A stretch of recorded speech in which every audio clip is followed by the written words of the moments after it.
কিরে, খাবার সামনে নিয়ে বসে আছিস, খাবি না? বিশ্বাস করো মা, আজকের খাবারের যে ঘ্রাণই তো আমার পেটটা ভরে যাচ্ছে। তোমার রান্নাতে নামো জাদু আছে। আচ্ছা, প্রত্যেক দিনই তো খাবার সুস্বাদু মজাদার হয়, আমি তো কোনোদিন তোকে এত প্রশংসা করতে দেখিনি।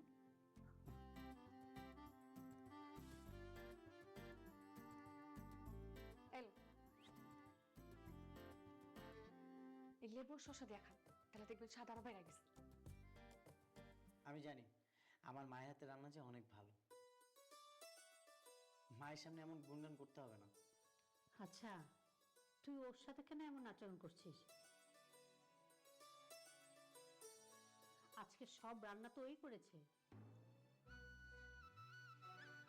আমি জানতাম, এই জন্য তো খাবারটা ভালো হয়নি। আমি তো মুখেই দিতে পারছি না। মুখে না দিতে পারলেও কিন্তু অনিশ্চয় নিজের পেটে এমনি খাবারটা চলে যেতেছে। ওই যে কথায় আছে না, ক্ষুধার্ত শিয়াল কাঁচা মাংস দেখলে হামলা দেওয়া পড়ে, বিষয়টা কিন্তু এমন হয়ে গেছে। ঠিক আছে, আমি চলে যাচ্ছি, আমি খাবো না।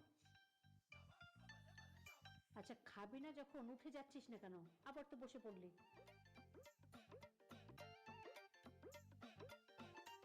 না মানে মা, আজকে একটু বেশি ক্ষুধা লেগেছে। হয়েছে, আর ঢং করতে হবে না, এগুলো দেখা। আচ্ছা, তুই ওরা এত চোখ গম দেখাইতেছিস কেন? মা, ও আমাদের বাসার কাজের মেয়ে, ও কেন বাইরে বাইরে ঘোরাঘুরি করবে? কি করেছে জানো? আমার একটা বান্ধবীকে যাচ্ছে দেবে অপমান করেছে। ও, ওই মেয়েটা আপনার বান্ধবী না? মায়ের লোকে মিশা কথা বলতেছেন কেন? মায়ের সত্যি কথা কন, ওটা আপনার বান্ধবী না প্রেমিকা?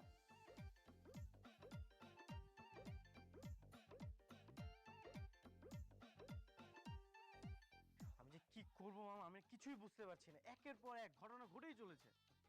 কি ঘটনা ঘটেছে শুনি? মেয়েটা আবার তোর প্রেমে টেমে পড়েনি তো? মামা, তুমি কি পাগল হয়ে গেছো? সামান্য কাজের মেয়ে আমার প্রেমে কেন পড়তে যাবে? আহা, কথায় কথায় কাজের মেয়ে করতেছিস কেন? মেয়েটা দেখতে যে সুন্দরী আর যে শিক্ষিত, আর তাছাড়া তোর বাড়ির কাজটা তো সবই করছে। কে জানে, মতের পরিবর্তন হলেও তো হতে পারে। মেয়েটাকে তো আমি এনেছি, কি করা লাগে সেটা আমি বলি। মামা, হ্যাঁ, এসব ফালতু কথা রাখো। আর তুমি ওদিকে একা একা কি বলতেছো? তুমি জানো প্রথম দিন কি করেছে? আমি সামান্য একটা গরম পানি আমার ওয়াশরুমে দিতে বলেছিলাম, সে ঠান্ডা পানি দিয়ে দিয়েছে। আবার পানির মধ্যে বরফ দিয়ে দিয়েছে। একের পর এক একদিন ছাগল মুরগি এনে পুরো বাড়িটাকে খেত খেমর বানিয়ে ফেলেছে। আর কি করেছে জানো? নিশিকে পর্যন্ত অপমান করেছে। আমার মায়ের কাছে আমাকে ছোট করেছে। আহা, কি এমন ভুল করেছে তাতে? কাজটা তো ভালোই করেছে। তুই নতুন